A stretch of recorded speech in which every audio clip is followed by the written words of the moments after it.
how to make a post public on Facebook. Now that's what I'm going to show you guys in this quick video. So let's get started right away. Now what you want to do is go to your profile and then simply right here you can see this post. Now here you can see the lock icon, and as it already says, it's set to only me. But if I want to change that to all my friends or just everyone, then what you want to do is click on the three dots and then click on edit audience right here.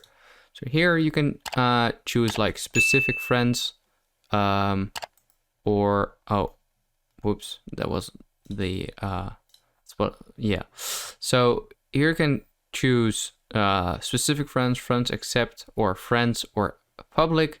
So you can just do that, any of these. I'm just going to set it to public, and as you can see it's now set to public. So that's basically it. I hope this video helped you out. Please leave a like and let me know in the comments if it worked. I'll see you next time. Have a good day.